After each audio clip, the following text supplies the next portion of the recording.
Shalom, selamat pagi pemirsa dimanapun berada. Seperti biasa sebelum melakukan aktivitas kita hari ini, kita akan mendengarkan renungan pagi dari Ibu Sitanggang. Sebelum mendengarkan renungan pagi kita pada pagi hari ini, kita sama-sama berdoa. Bapa yang baik yang bertata dalam kerajaan syurga, kami mengucap syukur Tuhan buat berkat yang boleh kami terima hingga pada pagi hari ini. Kami boleh bangun dalam keadaan sehat. Dan sebentar Tuhan kami akan mendengarkan firman-Mu melalui renungan pagi. Kiranya firman-Mu ini Tuhan boleh kami mengerti dan kami dapat melakukannya dalam kehidupan kami. Berkati umat-umat Tuhan yang mendengarkan firman-Mu pada pagi hari. Berilah mereka berkat kesehatan, rezeki yang daripadamu sepanjang hari ini. Berkati kami Tuhan sepanjang hari ini, mohon ampun dosa pelanggan kami, karena kami berdoa dalam nama Yesus yang menebus kami dalam dosa. Amin. Judul renungan pagi kita pada pagi hari ini, untuk orang-orang awam. Ayat intinya saya ambil dari Yohanes 6 ayat 63. Rohlah yang memberi hidup, daging sama sekali tidak berguna. Perkataan-perkataan yang kukatakan kepadamu adalah roh dan hidup. Pemirsa dimanapun berada, Alkitab ditulis bukan hanya untuk kaum cendekiawan. Sebaliknya, Alkitab itu dirancang untuk orang awam. Kebenaran-kebenaran besar yang perlu demi memperoleh keselamatan sudah dinyatakan dengan jelas bagai siang hari.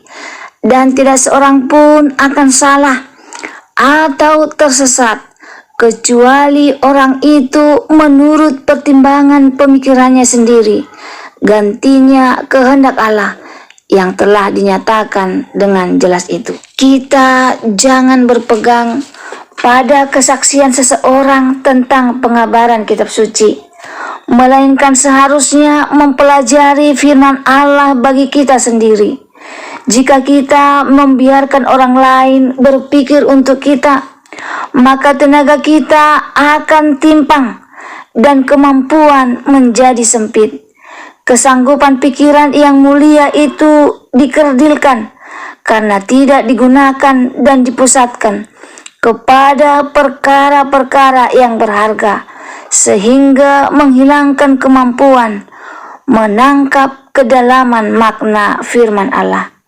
Pikiran akan menjadi luas apabila digunakan untuk mencari hubungan perkara-perkara kitab suci, membandingkannya bagian demi bagian, serta perkara rohani dengan perkara rohani. Tidak ada yang lebih menguatkan pikiran melebihi belajar kitab suci.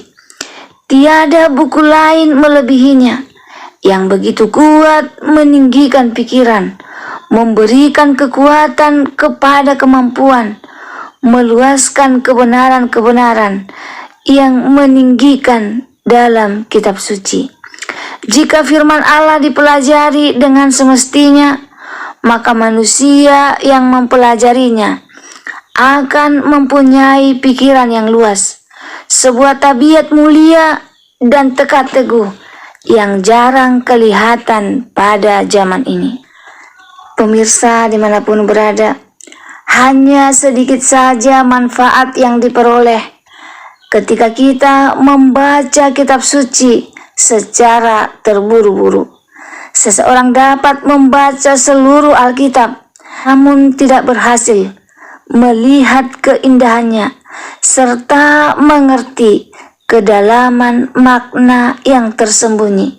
Satu bagian yang pendek yang dipelajari sampai maknanya jelas kepada pemikiran dan hubungannya dengan rencana keselamatan, itu lebih bernilai daripada membaca beberapa pasal tanpa tujuan tertentu serta tiada pengajaran positif yang diperolehnya.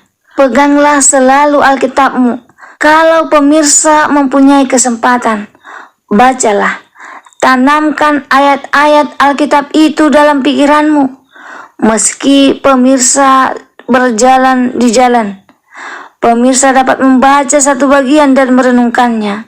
Dengan demikian memasukkannya ke dalam pikiran. Kita tidak akan dapat memperoleh akal budi tanpa perhatian yang sungguh-sungguh, disertai belajar dengan doa yang tekun. Harus diadakan penyelidikan yang hati-hati, disertai pengertian dan doa yang tekun.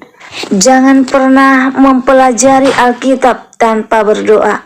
Sebelum membuka halaman-halaman, kita harus memohon terang dari Roh Kudus, dan penerangan itu memang akan diberikan. Pemirsa dimanapun berada, mungkin kita bertanya, apa gunanya kita membaca kitab suci? Kita boleh baca Alkitab kita. 2 Tesalonika 3 ayat 15 sampai 17. Ingatlah juga bahwa dari kecil engkau sudah mengenal kitab suci yang dapat memberi hikmat kepadamu dan menuntun engkau kepada keselamatan oleh iman kepada Kristus Yesus. Segala tulisan yang diilhamkan Allah memang bermanfaat untuk mengajar, untuk menyatakan kesalahan, untuk memperbaiki kelakuan, dan untuk mendidik orang dalam kebenaran. Dengan demikian, tiap-tiap manusia kepunyaan Allah diperlengkapi untuk setiap perbuatan baik. Semoga firman Tuhan pada pagi hari ini dapat menolong kita, dapat mengingatkan kita. Mungkin selama ini kita tidak punya waktu untuk membaca Alkitab. Renungan kita hari ini mengajak kita untuk mau membaca dan belajar sendiri Alkitab. Kita jangan hanya tahu hanya dari kata orang, dan kita tidak boleh terburu-buru dalam membaca Alkitab.